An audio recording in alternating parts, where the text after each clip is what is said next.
What's going on, everybody? Finally get to meet Varric's mystery friend up here on the wall, the one he didn't want anyone to know about, and lo and behold, it is the Champion of Kirkwall, whom Varric told Cassandra he couldn't get in touch with, so this is going to be a problem later. But here she is. Looks quite a bit like the character I had in Dragon Age 2, actually. But I can tweak some things, get another shot at character creation. Very cool. This character I imported through the Keep with all the decisions. Actually, all the decisions from Origins and Dragon Age 2. And I also imported the hero Ferelden, but she hasn't popped up yet. I don't know what part she's going to play in the game, if any. You know, maybe it's just, it'll come down to certain decisions having an impact on the world that I'm playing now, what they call the world state from the Keep. It's all your decisions from the previous games. And if you've never played a Dragon Age game, you can go in there and just kind of toss some stuff in the air, side with this and pick that and whatever, and import that and see if you like it. And if not, you can go back, change some stuff, and the more you learn about the game, you might say, well, that guy was an asshole, I wouldn't side with him. We'll side the other way and import that and see how it turns out, and see if the guy really was so bad or something. You know, it's just pretty cool like that. In Dragon Age 2, played a two-handed warrior. I really started to like that class a lot. It came into its own in Dragon Age 2. And ironically, I sided with the mages. I know I bash on them a lot, for good reason. But in Dragon Age 2, it was a no-win. Both sides were completely wrong. Even their good arguments were backed up by bad decisions and horrible, evil, terrible things that they did to fight for their right or whatever they thought they were doing. So everything they did ended badly on both sides. But we had to take care of the Knight Commander either way. And in the course of the story in Dragon Age 2, my sister was forced into the circle. So it's kind of like side with the mages, hook back up with my sister. Doesn't really matter. It's going to end the same regardless. And we see that in Inquisition, is that both sides are just tripping. They're rabid animals attacking anything that moves. I mean, they're making no sense whatsoever. So there you go. That was kind of the atmosphere that we left in Dragon Age 2. I'm going to step out of the way because we're going to talk to Hawke, then we'll go on and talk to a few other NPCs before we move on to the important stuff like our trainers. But I'll get out of the way here and let you guys enjoy. All right, y'all take care. Inquisitor, meet Hawke, the Champion of Kirkwall. Though I don't use that title much anymore. Hawke, the Inquisitor. I figured you might have some friendly advice about Corypheus. You and I did fight him after all.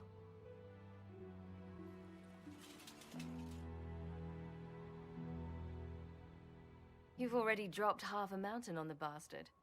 I'm sure anything I can tell you. Corypheus has already killed the Divine along with countless others, and he'll kill a lot more unless we stop him. You've already sealed the breach. That's damned impressive. I could barely get my friends to stop fighting. Still, if you think I can help... Varric said that you fought Corypheus before. Fought and killed. The Grey Wardens were holding him, and he somehow used his connection to the Darkspawn to influence them. Corypheus got into their heads, messed with their minds, turned them against each other. If the Wardens have disappeared, they could have fallen under his control again.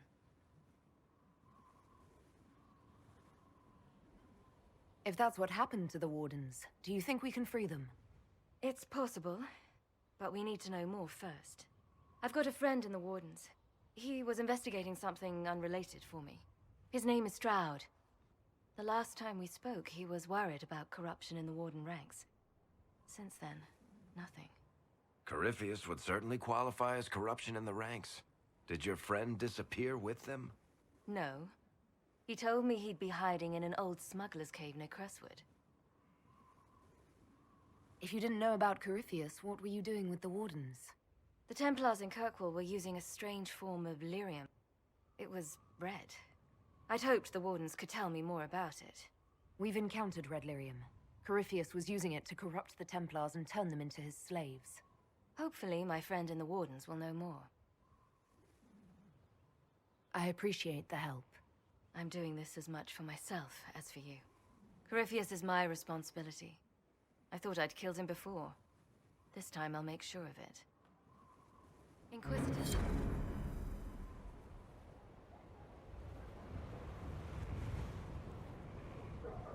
You said you thought you killed Corypheus. The Grey Wardens had him imprisoned. They used my father's blood in a ritual to seal Corypheus inside. But he could still reach out and influence the Warden's thoughts. He sent them after me. And I didn't just think I killed him. When the fight was done, he was dead on the ground. Maybe his tie to the Blight somehow brought him back, or maybe it's all to Vinter magic. But he was dead, I swear it. Why did you step down as Viscountess? I told you that the Templars in Kirkwall were using red lyrium. It made them paranoid, and eventually they turned on me. I left Kirkwall to try to find out more. Never imagined it would lead me to Corypheus. I'd like to know more about Anders. What was he like? I don't know if there ever was just an Anders. He was crazy. By the end, there was nothing left in him, except this insane need to start a war no one could win. I heard you had family and friends in Kirkwall. Where are they now? When the Wardens began acting strangely, I had my friend Aveline take my sister out of the Free Marches. Isabella and I never believed in being tied down. When I had to go into hiding, she understood. We'll see each other again. Until then, she'll be having fun. But hopefully not too much fun. I assume Varric's been feeding you information about the Inquisition. What did he say about me? Only good things, I promise. I was a little surprised, actually. Varric isn't one for religion in general, but he thinks highly of the Inquisition. I think the exact phrase was, has a good shot at fixing Blondie's mess. We'll talk later. I'll meet you at Crestwood.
Fertile ground even here.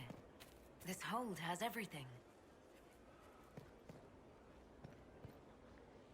Ah, Inquisitor, you have finally come into your own. The Maker has put you on a difficult path. I pray you walk it safely. I remember our talk out there before we found Skyhold. It wasn't just the Maker who put me on this path, was it? The Inquisitor could never have been Cassandra, or Leliana, or me for that matter. We are too political, too tied to the Chantry and all its failings. But I did not make you stand against Corypheus. I did not make you risk death to save the people of Haven. Only you could be the Inquisitor. I only pray the power of the Inquisition is enough. If the power of the Inquisition isn't enough, we're all in a great deal of trouble. It may seem overwhelming now, but you have already done more than most could have. The Maker has chosen you to deliver us from Corypheus. You have the faith and support of everyone here. Never forget that. Now, was there anything else? Can you tell me anything about Corypheus? I know nothing of the man personally, but the Chant of Light speaks of what he claims to be. No matter their power, their triumphs, the mage lords of Tevinter were men and doomed to die. Then a voice whispered within their hearts, "Shall you surrender your power to time like the beasts of the fields? You are the lords of the earth. Go forth to claim the empty throne of heaven and be gods." That was one of the old gods speaking in their dreams? Yes, Dumat as I understand it. In secret, they worked magic upon magic. All their power and all their vanity they turned against the veil, until at last it gave way. That sounds like what happened with the breach. Very similar, Inquisitor. Above them, a river of light. Before them, the throne of heaven waiting. Beneath their feet, the footprints of the Maker, and all around them echoed a vast silence. But when they took a single step toward the empty throne, a great voice cried out, shaking the very foundations of heaven and earth. Corypheus said he found only chaos and corruption. The Chant of Light says that it was beautiful until the Maker himself spoke. And so is the Golden City blackened with each step you take in my hall. Marvel at perfection, for it is fleeting. You have brought sin to heaven and doom upon all the world. Corypheus seemed so certain that he heard nothing. He described it as dead whispers. Bitterness, perhaps? He paid a high price for his crime. Violently were they cast down, for no mortal may walk bodily in the realm of dreams, bearing the mark of their crime.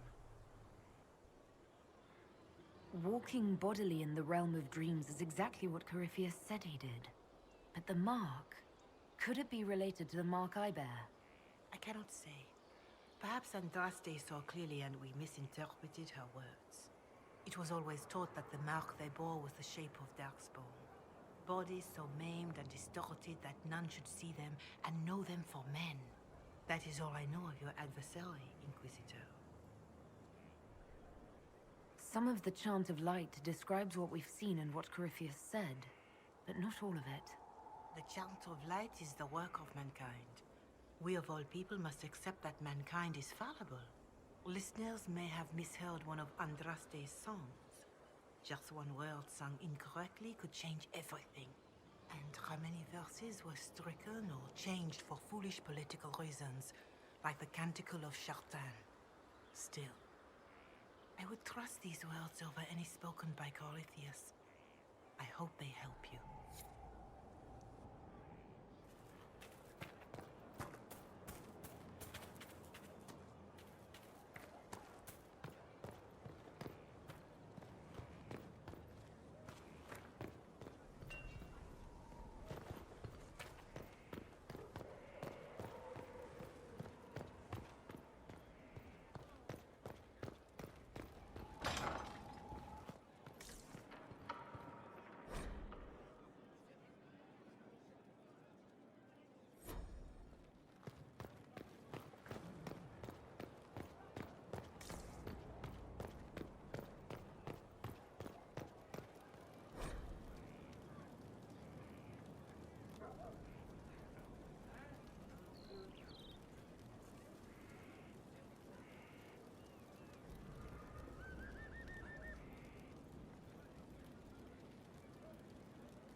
Hello, Inquisitor.